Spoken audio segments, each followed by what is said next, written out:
Okay, so the first question is, does it pollute the mind if one desires certain kinds of food, not unsattvic food, nor to eat a lot and not a fancy dish, but if an idea for some meal comes to the mind and we yield to it by cooking it, do we encourage this vasana? Are we polluting the mind by yielding to that desire? So long as we take ourselves to be a body, it seems to be necessary for us to eat food and to do various things. In the path of self-investigation, we are trying to hold on to what alone is real, namely I am, to what we actually are. To the extent to which we attend to ourselves, we are thereby separating ourselves from what we are not. So the actions the body is to go through, in order to experience prarabdha, it will be made to undergo those actions. That doesn't mean that all the actions of mind, speech, and body are actions we're made to do. As Bhagavan says in the first sentence of the note he wrote for his mother, avarabha prarabdha prakaram. That means in accordance with the prarabdha of each person, each one, he who is for that, meaning God or Guru, being angangirandu means being there, being in each place. That implies being in the heart of each one, artavipan. It will make them act. So, in order for our prarabdha to unfold, certain actions of mind, speech, and body are necessary on our part. Those actions will be made to do. So the actions like eating food and so on, those actions will be made to do. Such actions are not a problem. Where they become a problem is many of the actions that we are made to do in accordance to destiny, we also want to do those actions. So we are being driven not only by God's will, but also by our will. Being driven by our will is the problem. So ideally, our aim should be to attend to nothing other than ourselves.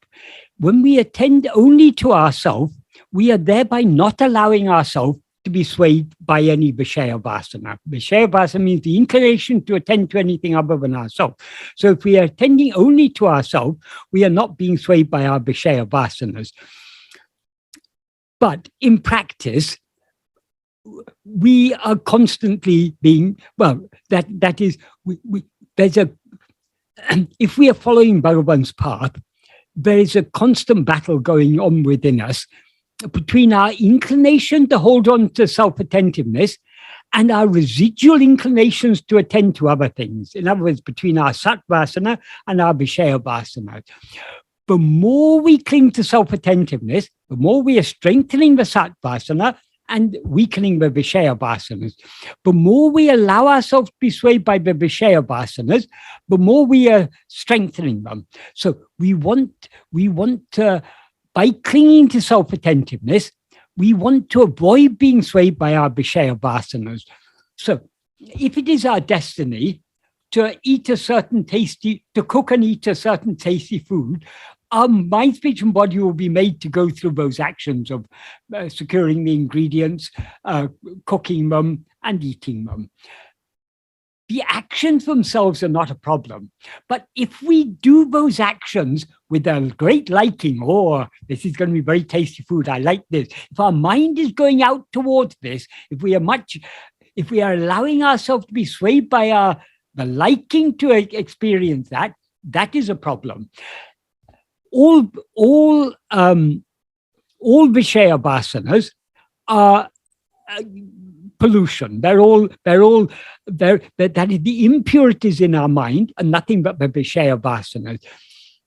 But obviously, some Vishaya Vasanas are more harmful than others. So,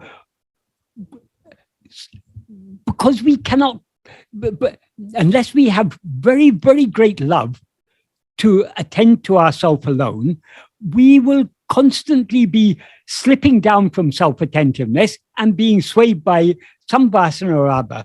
We shouldn't be worried about this. Oh, I've been swayed by a vasana. What am I to do?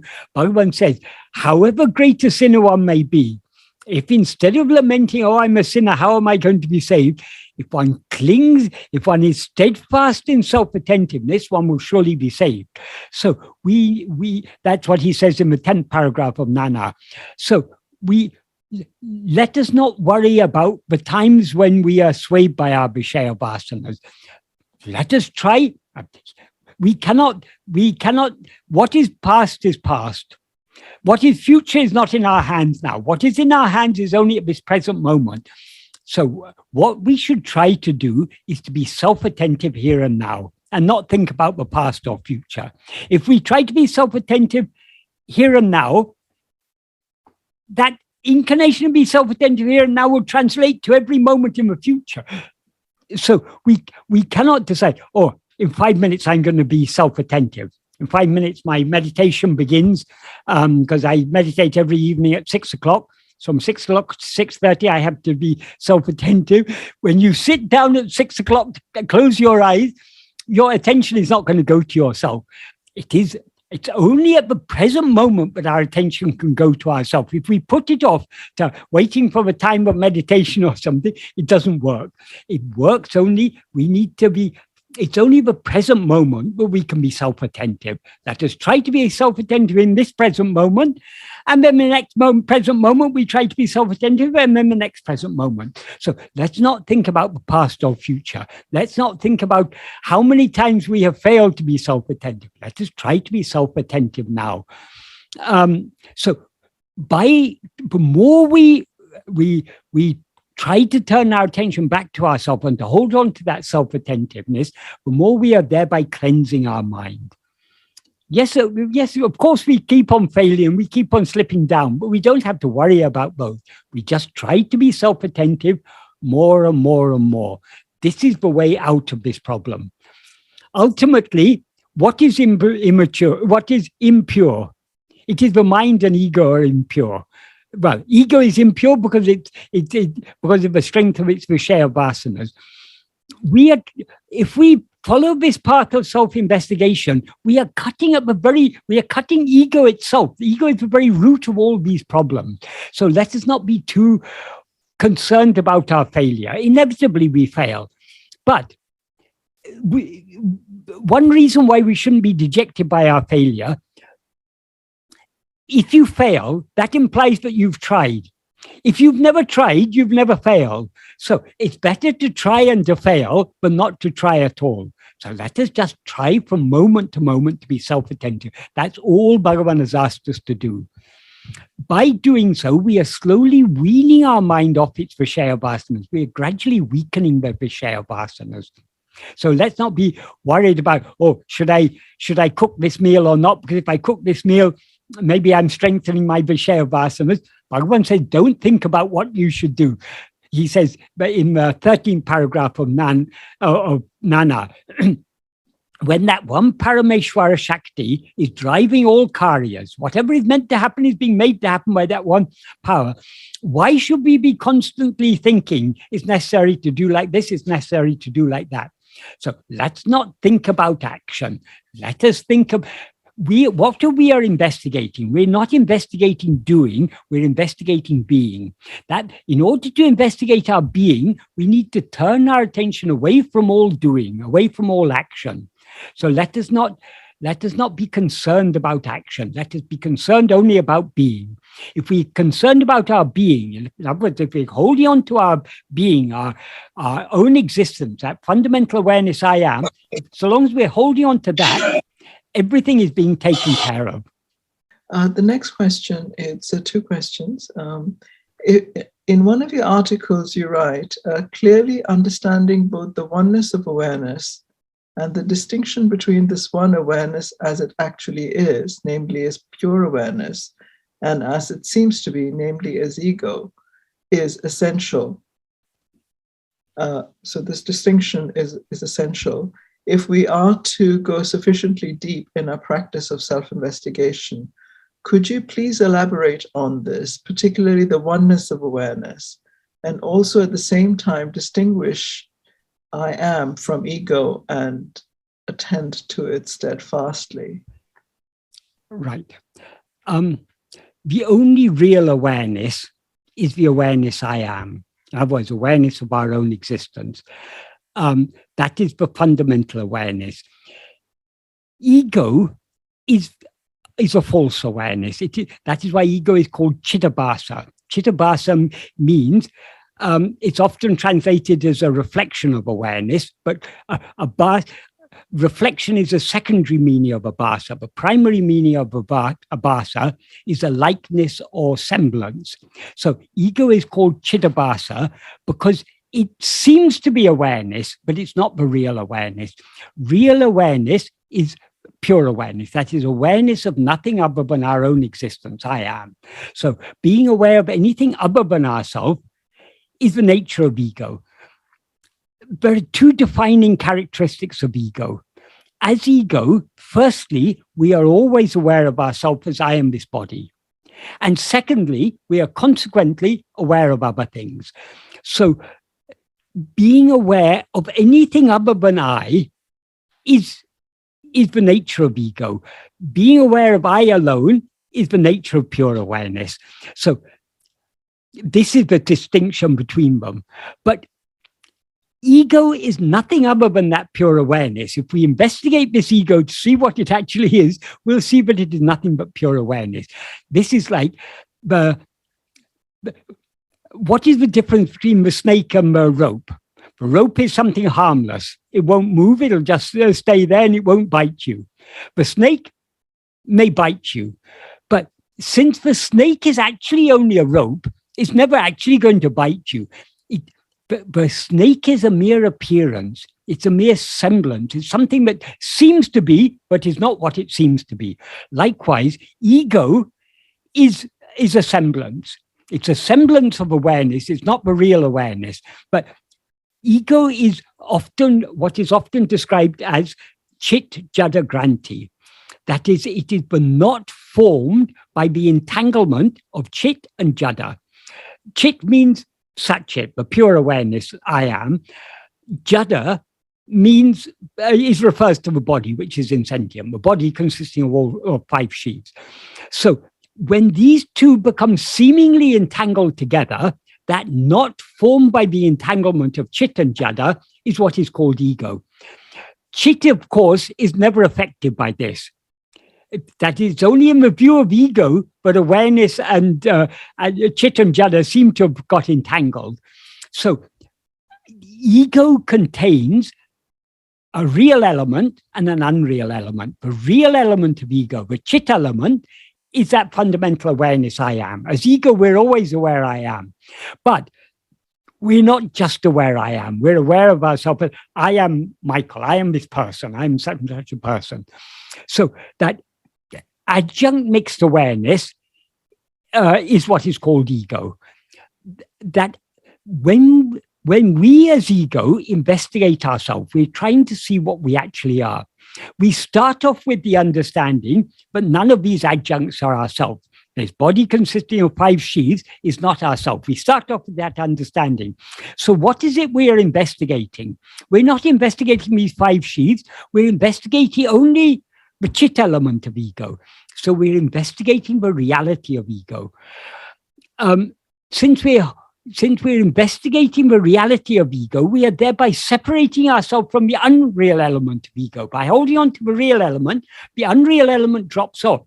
Because the only reason that the unreal element seems to be clinging to us is because we are clinging to it. When we cling to I, we are thereby letting go of our hold on these 5 sheaths and holding on just to what we actually are. So we need to clearly distinguish this fundamental awareness I am, which is the real awareness, from this false awareness I am this body. But this false awareness I am this body seems to be an awareness only because it contains that fundamental awareness I am. That is why Bhagavan often referred to the awareness I am as the heart. Heart means the center, the core. What is the center or core of ego? It's only that fundamental awareness I am. So if we hold on to the center, everything periphery will drop off. So what we are trying to investigate, even when we're investigating ego, it's only the real element of ego that we're investigating. We're not investigating the adjunct part of ego. We're not investigating the jada part of ego. It's only the chit part, because that chit part is what alone is real. There's a second question with the same person. Could you explain briefly what Bhagwan meant when he gave the assurance to Kitty Osborne as recorded in the Mountain Path? If Kitty remembers Bhagwan, then Bhagwan will remember Kitty. Right. What happened, Kitty Osborne, she was away at boarding school in Ooty. So when she wrote a letter home, she wrote to her mother saying, please ask Bhagavan to remember me. So the people in those days, they used to often show their personal letters to Bhagavan. So Mrs. Osborne showed Kitty's letter to Bhagavan, and she said, Kitty is praying that Bhagavan should remember her. And Bhagavan said, not to Kitty, but to Kitty's mother, if Kitty remembers Bhagavan, Bhagavan will remember Kitty.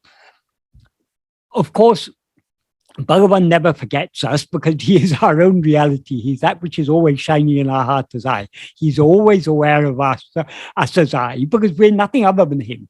So he never actually forgets us. But there's actually a very good teaching he gives there. That is, though he is ever shining in our heart as I, we have a responsibility to remember him, to hold on to him, to hold on to that I. Of course, he never forgets us, but we are, by holding on to him in our heart as I, we are opening our heart to his grace. He's allowing his grace to give us a thorough bath, to wash out all these Vishaya Vasanas. So in the deeper aspect, what Bhagavan means by remembering Bhagavan is remembering the reality of Bhagavan, which is I. Even if we take it in a more superficial sense, to mean remembering Bhagavan as the outward name and form, even that is good, because what is the power of that outward name and form? Just look at the picture of Bhagavan, look at Bhagavan's eyes. We can see the power in them. And what his eyes are constantly teaching us, look within, see yourself. So even if we try to cling to the outward form, that mentally in our mind, we try to cling to his outward form has a unique power to turn our mind back within. So, but the reason Bhagavan said this is, for example, in the 12th paragraph of Nana, Bhagavan gives us a very nice assurance. He says, God and Guru are in truth not different. So what we take to be Guru is nothing but God. So Bhagavan is God itself. It also means, but Guru is not just the body that he seems to be. Guru is God himself. Often Bhagavan used to say, God, Guru, and Self are one and the same. Self means what we actually are. That is God and that is Guru. So Bhagavan always emphasized, Guru is that which is shining in your heart as I. So that's the first sentence. He says, God and Guru are not different. Then in the next sentence, he says, just like what has been caught in the jaws of a tiger will never return. It will never escape. It will never, if you're caught by a tiger, the tiger's not going to let you go. You will definitely be swallowed by the tiger. Just like that, those who have been caught in the glance of Guru's grace will certainly be saved by him and will never be forsaken. That's a very great assurance, but he adds one thing there. He says, eninum, nevertheless, or however, Guru kartiya varipadi tabarada natakabendam. It is necessary to follow unfailingly the path shown by Guru. So Bhagavan will certainly save us, but we have to play our part. We have to try our best to follow the path shown by him. Following the path shown by him means clinging to I am. That is remembering Bhagavan. So Bhagavan always reminds us, but we shouldn't think, oh, let Bhagavan remember me, then I can go and live my life in any way. So long I pray to Bhagavan, Bhagavan, please remember me, and I will go and attend to the world and enjoy the world as much as I like. No, if we want Bhagavan, that is, of course, he never forgets us. But if we want to be benefited by his grace, we have to be constantly remembering him. We have to be constantly remembering that he is that which is shining in our heart as I. So Bhagavan always emphasizes that though everything will be done by grace, grace isn't something that works from outside. Grace works from within. So our very effort to hold on to self-attentiveness is itself a working of grace. So we yield ourselves to grace. We yield ourselves to the emphasis, to the influence of grace, to the extent to which we hold on to I am. So Bhagavan always emphasized that we have to play our part. Grace will do everything. But if we are not doing our part, if we're not clinging to self-attentiveness, we are obstructing the flow of grace. Bhagavan is infinitely patient, so he's ready to wait for us for any number of crores of Janmas. He's already been waiting for us for so many crores of Janmas. But if we want to be benefited by his grace is always available. It's always shining in our heart as I. But we need to play our part. We need to be constantly trying to attend to him, shining in our heart as I. He is that which is shining in our heart as I. So attending to I is attending to Bhagavan. That is the deeper meaning of remembering Bhagavan. So that Bhagavan says very, very simple things, but actually have very deep meaning. So what he said there, firstly, it's a very great blessing for Katya individually, but it's a blessing for all of us. Because what Bhagavan said about Kitty is equally true about each and every one of us. We have to play our part. His grace is assured. He will certainly save us, but we have to follow the path he has shown us. The question is, in deep sleep, there is no mind or ego. So how could Turiam be any different if there is no one to observe? There is no difference. The differences can exist only in the view of mind or ego. From the perspective of mind or ego in waking and dream, yes, there seems to be a very important difference between Turiya and sleep. Because Turiya is our eternal state, whereas sleep seems to be a state that we come out of. But sleep, we come out of sleep only from the perspective of ego in waking and dream. From the perspective of our real nature, sleep is our eternal state. So truly speaking, there is no difference whatsoever between waking and dream. The difference between waking and dream, there's no difference between Turiya and sleep. There's no difference whatsoever. The difference seems to exist only in the view of mind or ego in waking and dream. Because now it seems to us sleep is a temporary state. Why is it a temporary state? Because we've come out of it. And every night we go into it and we come out of it again. That's all true from the perspective of ego in waking and dream. But in sleep, do we have any complaint? Oh, I've only got 10 more minutes of sleep and then I've got to come out of this state again. No, we are perfectly content just being as we actually are, as we always actually are. That is, what shines in sleep is our own real nature, which is eternal and immutable. So from the perspective of our real nature, there is no difference between Turiya and sleep. There's also no difference between Turiya and waking or Turiya and sleep and dream, because actually we are always in that state of Turiya. But because we allow our attention to go out towards other things, we seem to be this small little person born one day, going to die another day, leading a brief little life of small pleasures and lots of difficulties in between. We seem to be all this because we don't attend to ourselves. Bhagavan made it clear, but we can't say why ego rises. But sometimes when people ask, why does ego rise? Bhagavan sometimes used to say, because of Abhichara. Abhichara means non-investigation. But why does ego rise? Because we don't investigate ourselves. Because what does that mean? If we investigate ourselves, we'll see that ego has never risen. So Turiya is our eternal state. As Bhagavan says, Turiya alone exists. So it's only in the view of mind or ego in waking state, waking and dream, but there seem to be three states, waking, dream, and sleep. These three states exist only in the view of mind and ego in sleep, and in waking and dream. In the state that we call sleep is the state where ego is absent. That is, if we investigate ego here and now, we will find that it is eternally absent. So we are always in Turiya. We're in Turiya now. But now we seem to be out of Turiya. In sleep, we don't seem to be out of Turiya because we remain as we actually are. There is no ego to whom it could seem that I've come out of Turiya. So actually, if we understand Bhagavan's teaching deeply, Bhagavan is saying, but there's no difference between sleep and Turiya. Sleep seems to be temporary only from the perspective of ego in waking and dream. The next question is, does physically being present in Arunachala help quieten the mind better than being anywhere else? Being in the physical proximity of Arunachala has its own efficacy.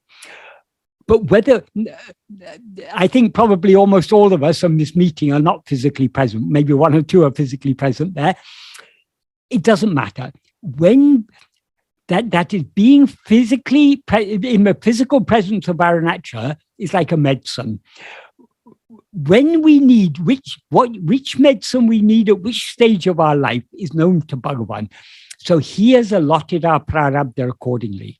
If it was necessary for us to spend our whole life in Tiruvannamai, we would be born there and we'd grow old there and we'd die there.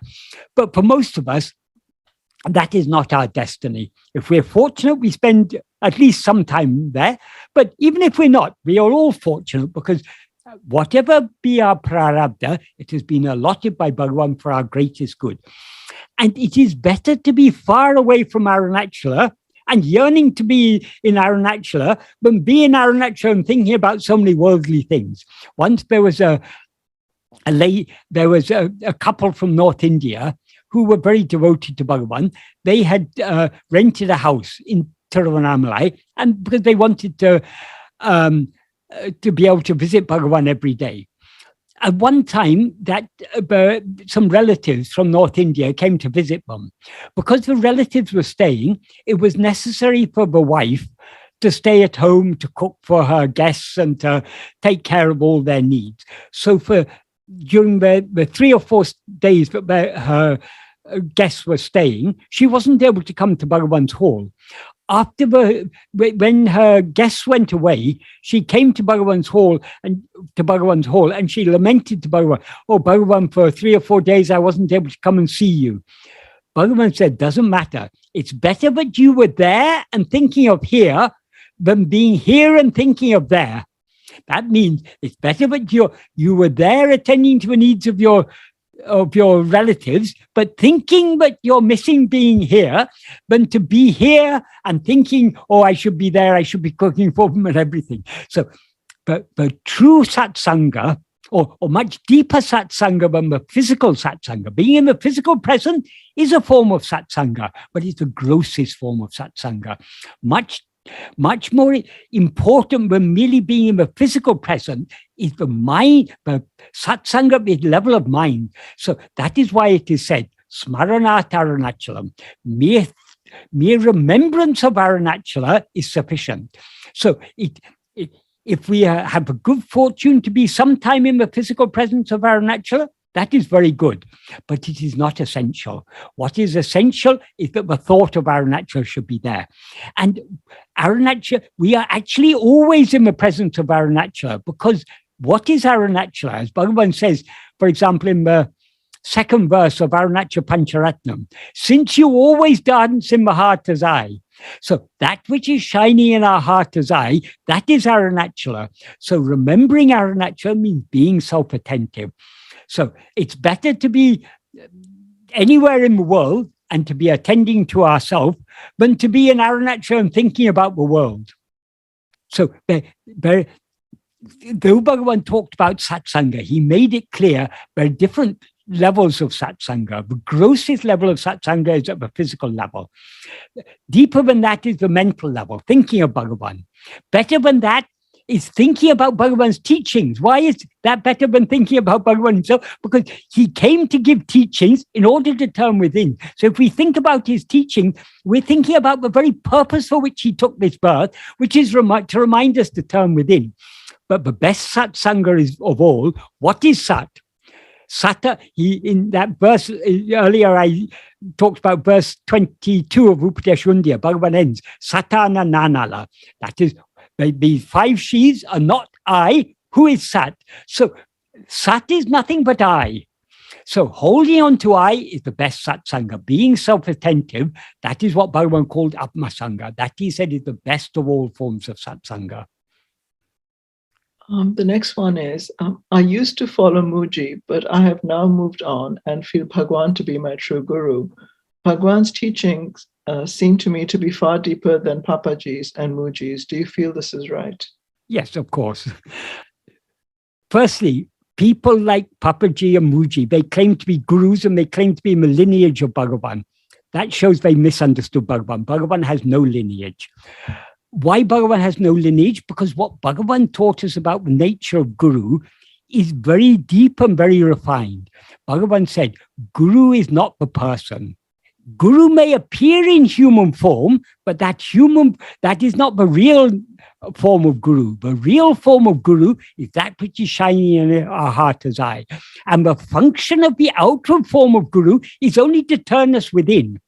So I'm not saying personally about Muji or Papaji or any of these people, but there are many would-be gurus in the world who say, come to me. I've got something I can give you. If you come to me, I can initiate you. Something they are trying to attract people to them. The real guru will never ask anyone to come to them. The real guru will say, there's nothing I can give you, because what you are seeking, you yourself are that. So there's nothing that can be given by another. The real guru is that which is shining in your heart as I. Go within and find the real guru in your own heart. That is, only those who say that are the real gurus. So Bhagavan is the real guru. And because as Bhagavan said, the function of the outer guru is just to give the teachings, to tell us to turn within. Bhagavan's the outer function of Guru was fulfilled by Bhagavan during his bodily lifetime. He has left us his teachings, so he continues to live on in his teachings, and most importantly, he's eternally living in our heart as I. So Bhagavan is the eternally living Guru. Lineage is necessary if you think that a guru is the body. Then when that body dies, you need some other guru. So this idea of parampara, of a lineage of gurus, is totally alien to Bhagavan's teaching. It may be there in most sampradayas have a parampara. Like Shankara Mats, where there's 5 Shankara Mats, and when one Shankaracharya dies, before he dies, he appoints a successor. And there's a parampara, a lineage. In Bhagavan's case, there is no lineage, because Bhagavan has revealed to us that Guru is not the person, the body. So that's one difference between Bhagavan and all these other people. Also, yes, what Bhagavan has taught us is far, far deeper. These other people who claim to be in Bhagavan's lineage, they're simply aping Bhagavan. But are they acknowledging that they are nothing and Bhagavan alone is the source of everything? No, they are not. Even Bhagavan didn't claim to be Guru. Even Bhagavan said, no, it's not. That is, the true Guru will never feel I am Guru. Why?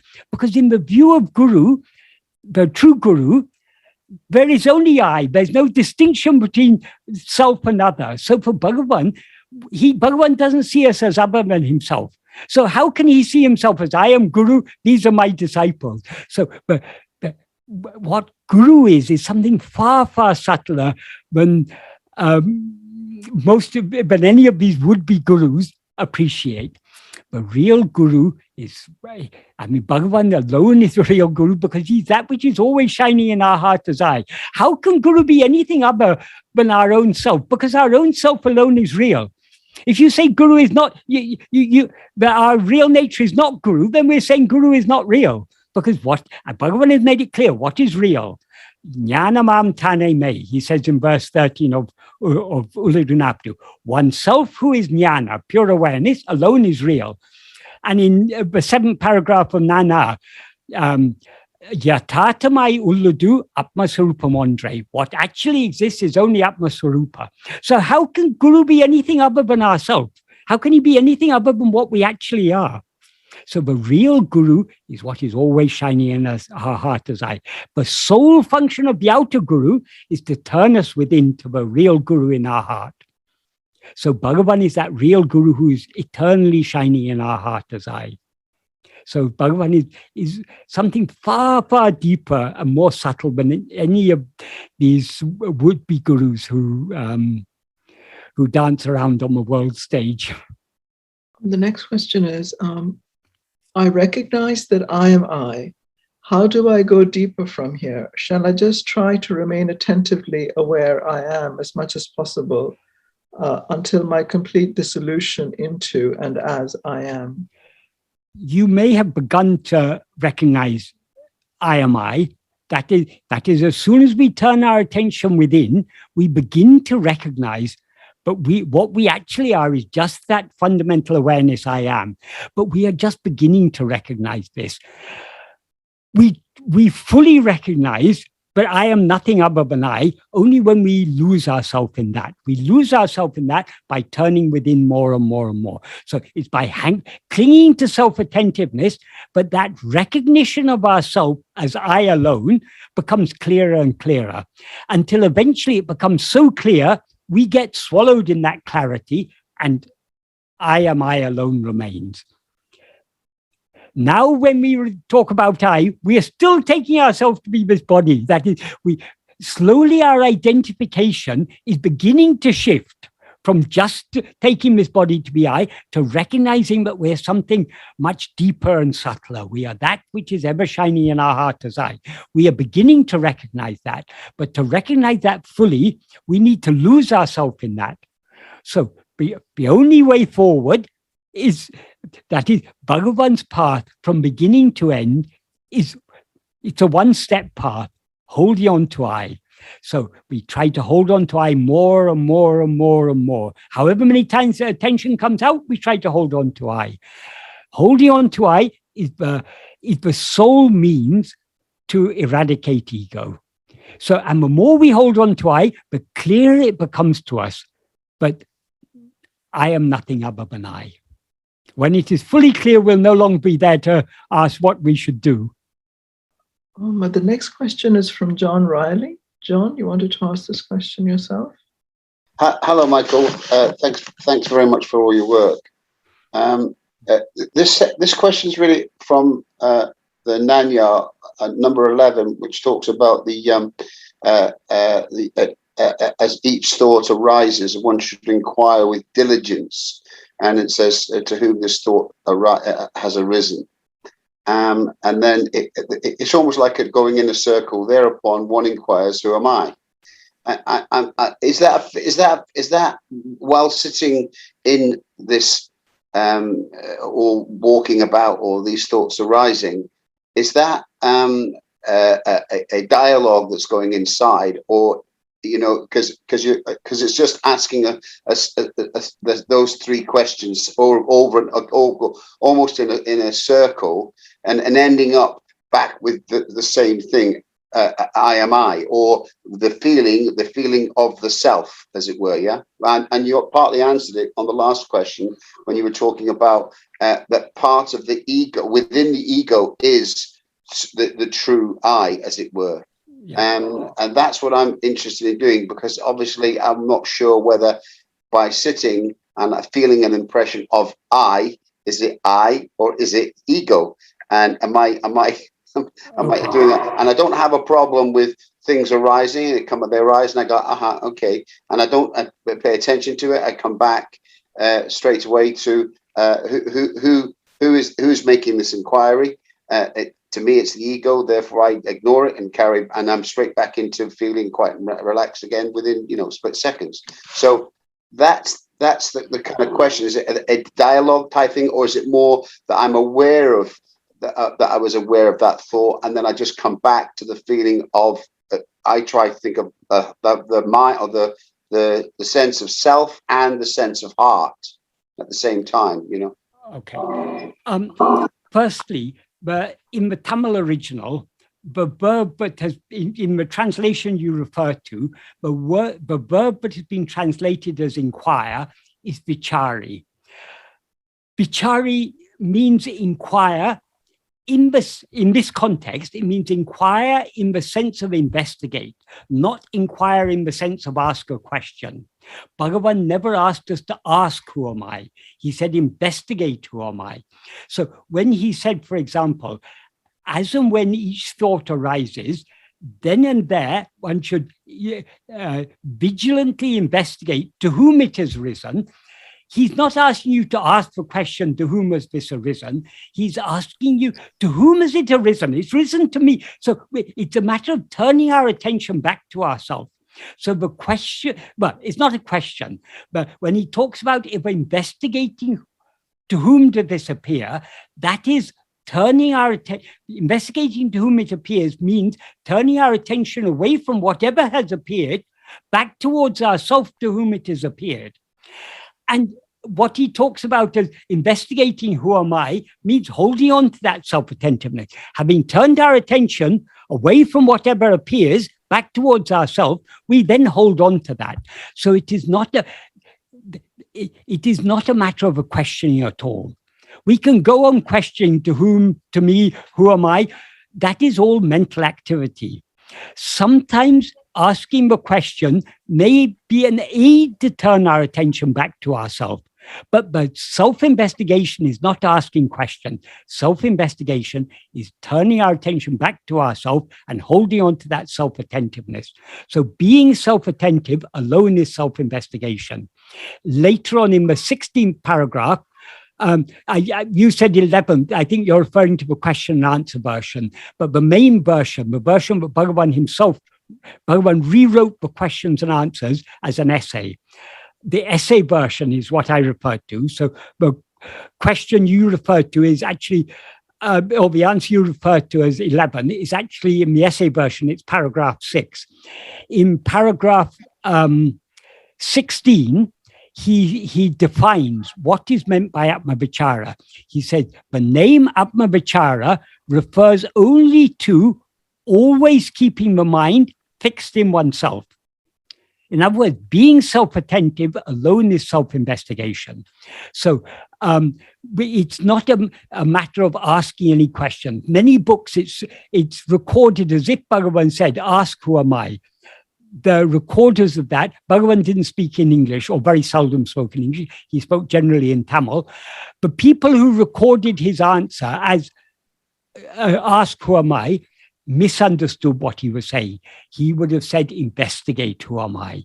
Investigate who am I doesn't mean asking a question. If Bhagavan gives you a book and says, investigate what's written in it, do you simply sit there and start asking, what is written in this book? What is written in this book? No, you're not going to. If you want to investigate what's written in it, you have to open the book and see what's written in it. Likewise, when he says investigate who am I, that means we have to look within ourselves to see what we actually are. So if a question arises, we come back really to the attentive self. Yes, the question can be of use only to the extent to which it turns our attention back to ourselves. But it is our self that we are attending to. And regarding ego, or whether we're attending to ego or to our real self, even when we're attending to ego, what we're attending to is the fundamental awareness I am. That is, as I said, ego is a mixed awareness. I am this, I am John. That is ego. The awareness I am John is ego. But you cannot be aware I am John without being aware I am. What is real in that false awareness I am John, what is real is only I am. So it is the I am portion of ego. In other words, the essential awareness aspect of ego, the chit aspect, as Bhagavan sometimes referred to it, but we are to attend to. So that itself is the self. It's what we actually are. Yeah. So if you see if you see something lying on the ground and you mistake it to be a snake, Bhagavan tells you, no, it's just a rope. But to you, it still looks like a snake, so you're still afraid of it. So what does Bhagavan say? Merely he's telling you it's a rope. He's not going to remove your fear. He will tell you, look at it carefully. What is he telling you to look at? Is he telling you to look at the snake or at the rope? If you ask him, Bhagavan, am I to look at the snake or the rope? He'll say, look at the snake. Why will he say? Because you take it to be a snake. But whether you look at the snake or at the rope, it's the same thing, because there's only one thing there. There are not two things, a snake and a rope. What is actually there is only a rope. You are wrongly perceiving it as a snake. So if you look at the snake very carefully, what do you see? Oh, it's just a rope. Likewise, if we look at ego very carefully, we'll see, oh, it's just pure awareness. It's what we actually are.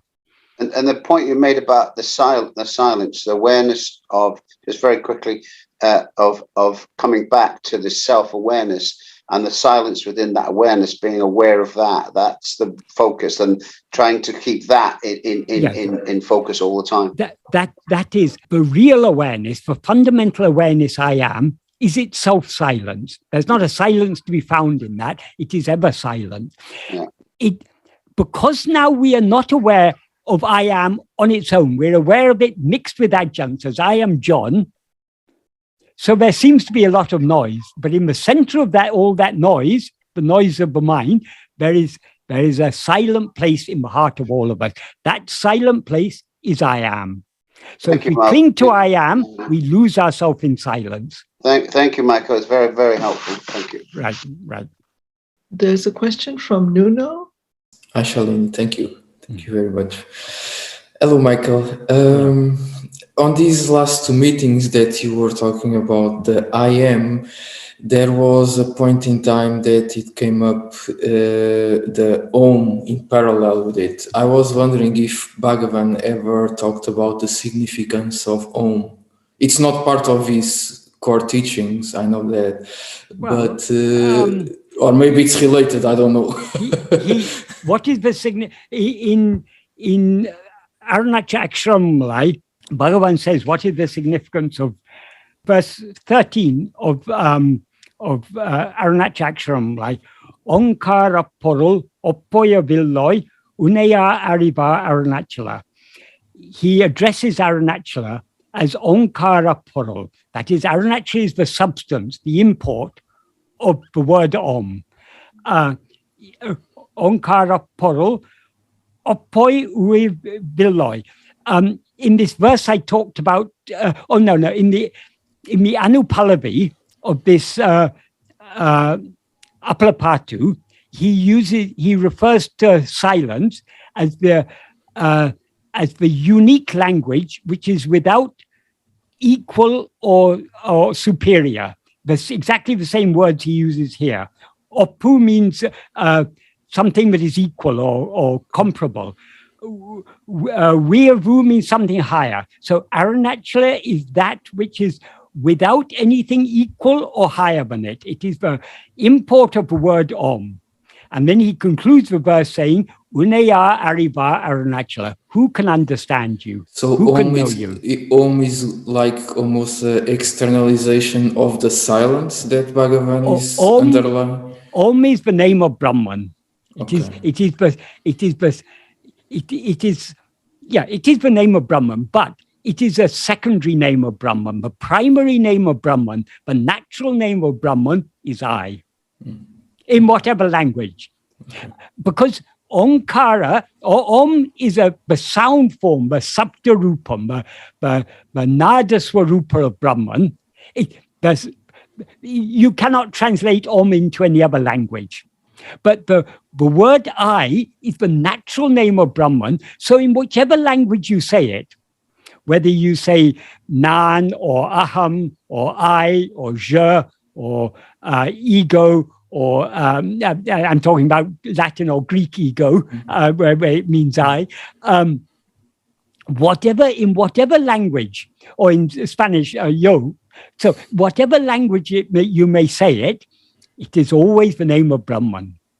So I is the natural name of Brahman, because it's the natural name. We are Brahman, and what is our natural name? We all refer to ourselves as I. So I is the one word, but always refers to ourselves. So it's a one word, but naturally refers to Brahman, because Brahman is what we actually are. But Omkara is a secondary name. It is the subject, the sound form. So the true form of Brahman is silence. Silence is what is shining in our heart as I. But when you start with the chanting, you come from the silence and you end up in a silence. So it seems like a circle of something that ends and starts in the I that you are. Yes. There's also a... I'm not very good at these things, but there is an explanation about Om. That is, if we analyze Om, in Sanskrit, the letter O is a conjunction of two letters, of R and U, becomes O. So R, when you say R, you're opening.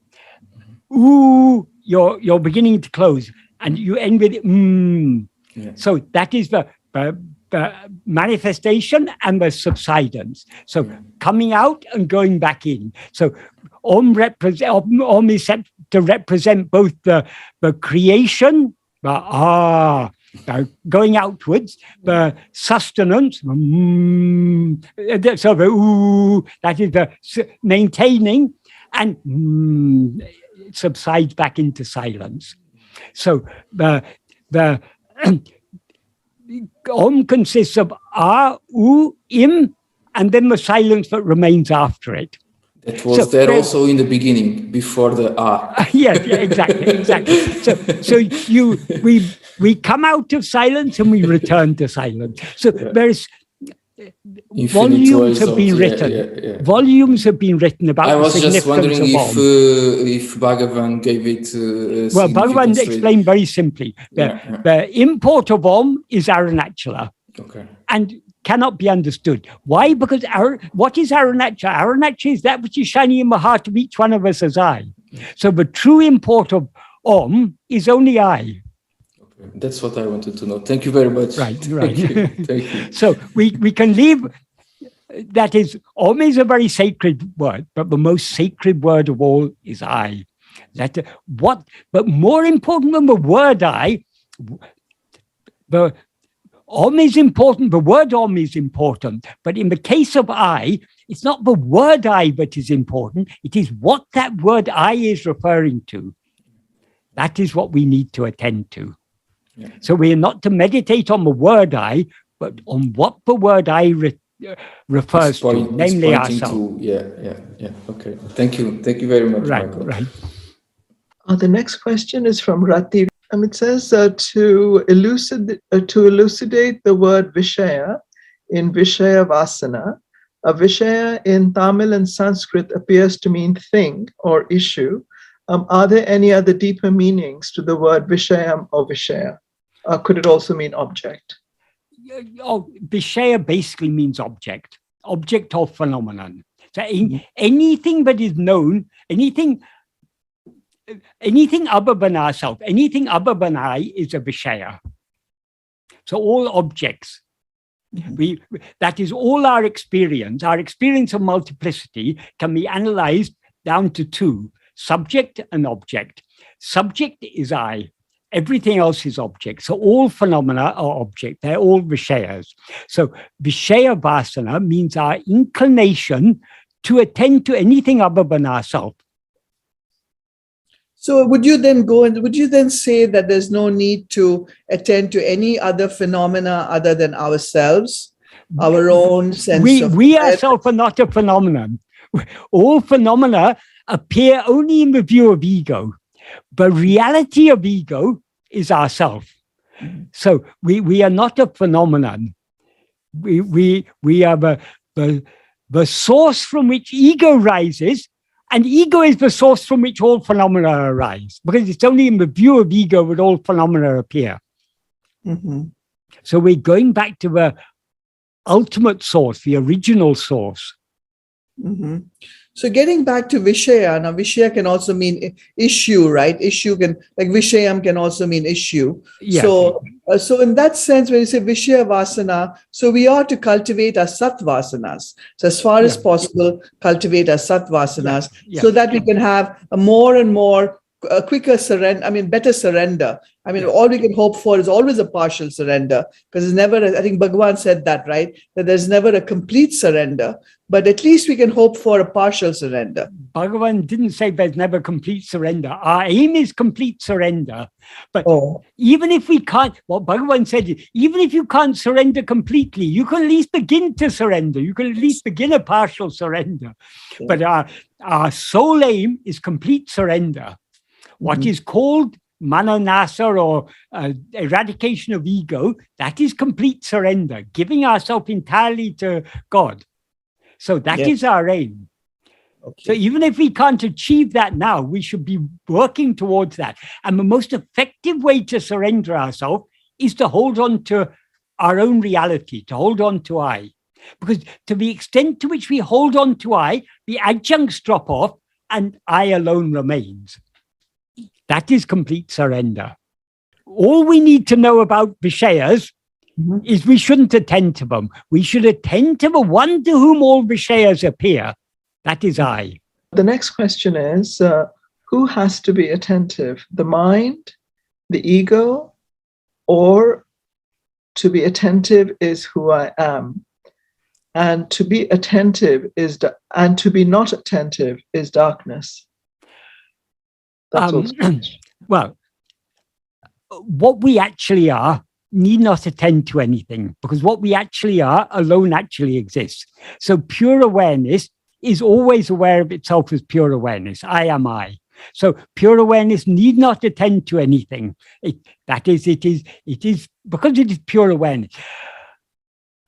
Attention. When we attend to something, we are focusing our awareness on something. So when there are many things, we can attend to one of those many things, or to a set of those many things. So it's only in the state of only when we rise as ego that many things seem to exist, and we therefore attend to some things and not to other things. So attention is a function of ego. It's only ego that attends. Can you attend to anything when you're asleep? No, because you alone exist. There's nothing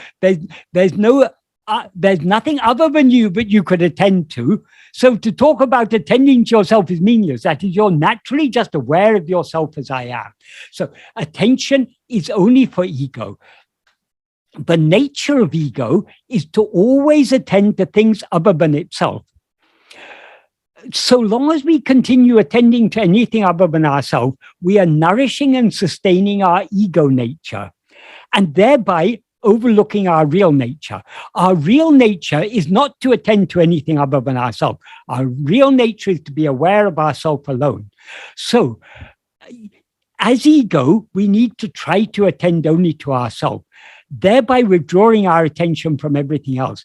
To the extent that we as ego attend to ourselves alone, we thereby subside and merge back into the source from which we rose, which is the pure awareness I am. So it is, we have come out from ourselves by attending to other things. We return to ourselves by attending to ourselves alone. So what is to attend is only ego. You asked whether it's ego or mind.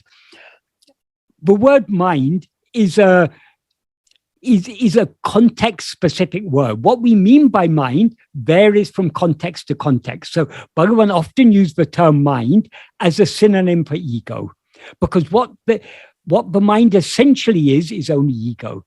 But if we take the term mind in its broadest sense, the totality of all thoughts is mind. And since, according to Bhagavan, the whole world is thoughts, mind, everything is mind. But mind, if we analyze mind, we can divide it into two parts. subject and objects. All thoughts, all phenomena, the whole world is all objects. They're all things other than ourselves. The subject is just I. So the mind consists of subject and object, but since no object can exist except in the view of the subject, but what the mind essentially is only the subject. That's why Bhagavan says in verse 18 of Upadesha Enangale manam, thoughts alone are mind. Yabinam, of all, that implies of all thoughts, nanenam enname mulamam. The thought called I alone is the first thought. What he refers to there is the thought called I is ego. So, though the mind consists of many thoughts, the only essential thought of the mind is I, because other thoughts are constantly changing. What we're experiencing, the objects we're aware of, are constantly changing. But as subject, we remain the same. Throughout waking and dream state, it's the same I that is experiencing all these things. So he ends that verse by saying, Yanam manameno. That implies what is called mind is just I. In other words, what the mind essentially is just ego. So often when Bhagavan's talking about mind, he's referring to ego. The element of the mind that is aware of other things is ego. All the other thoughts are not aware of anything. So the mind essentially is just ego. So whether you say it's mind that attends to itself or ego that attends to itself, it means exactly the same. It is the adjunct mixed awareness I. Awareness, I am this, that which is aware of itself now as I am this person, I am Michael or I am whoever, that is ego. What is real in that ego is only the I am portion. So it is ego that is attend to its own core, its own heart, the center of itself, which is I am. That is the heart. That is what we have to attend to. The last question is, Michael, you keep mentioning the I am. And Nisargadatta says the absolute is behind the I am. Are Bhagwan and Nisargadatta using the term in the same way? I thought in absolute realization there is no I, just that. I am means our own existence. Our own we alone are what exists. As Bhagavan says, what actually exists is only Atma-swarupa. So our real nature, what we actually are, alone is what actually exists. God alone knows what Nisargadatta means when he says something is beyond I am. He's saying something is beyond our own existence. So this is why I often say what Nisargadatta is talking about is fundamentally different to what Bhagavan is talking about. Yes, sometimes Nisargadatta seems to be agreeing with Bhagavan when he says you have to attend to I am. But when he says there's something beyond I am, it has no meaning at all, because what actually, aham brahmasmi, Brahman alone is I. There cannot be anything beyond Brahman. Nisargadatta sometimes talks about Brahman and Para-Brahman, as if Para-Brahman is something beyond Brahman. Para-Brahman means simply Brahman. And what is Brahman? Tattvamasi, you are that. So there's no Brahman, there's nothing exists other than I. I alone is what actually exists. So when it is said, but the reality is bereft of I, it means bereft of ego. Ego is I mixed with adjuncts, but the pure I alone is the reality. There is nothing other than I. I alone is God. I alone is Brahman. I alone is whatever you call it. I alone is real. That's what Bhagavan's teachings are all about. That is what Advaita is all about. Nisargadatta is not talking Advaita. If he talks about something beyond I am or something beyond Brahman, he's talking something, whatever he's talking, I don't know what philosophy it is, but it's not Advaita. Advaita says there is one only without a second.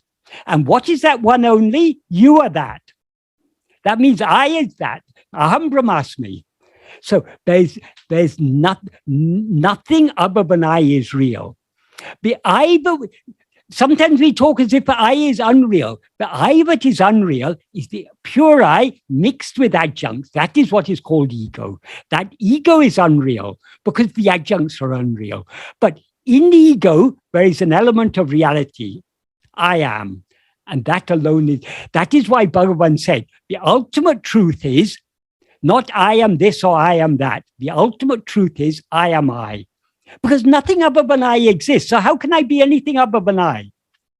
So supposing Nisargadatta is right, there's something beyond I. How can we ever know that?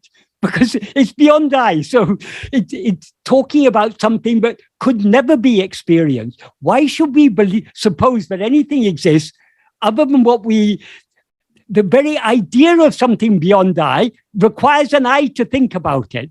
So it is from the perspective of Bhagavan's teachings, or from the perspective of Advaita, what Nisargadatta is saying is complete gibberish. It has no meaning, because what actually exists is only I. So Nisargadatta, some of the things he says seem to be a little similar to Bhagavan, but if we begin to read what he says critically, it is fundamentally different to Bhagavan's teachings. What it is, I don't know, but it's something very, very confusing. Whereas Bhagavan's teachings are so clear and simple. Bhagavan says, what is real is only I. Attend to I, and that's the end of the story. There's nothing beyond I. Because if it were beyond I, we couldn't reach it anyway, so it would be no use. Or if we reach it, it's not permanent, because what is permanent is only I. Our own experience shows what is the one thing in our experience that is permanent? Only I. Nothing other than I is permanent. Everything else appears in waking and dream and disappears in sleep. But one thing that endures throughout all the three states is I. So I alone is real. Our own experience shows that to us. So why should we believe anyone who says anything that's different to that? Om Namo Bhagavate Śrī Aruṇācala Akṣaramaṇamālai.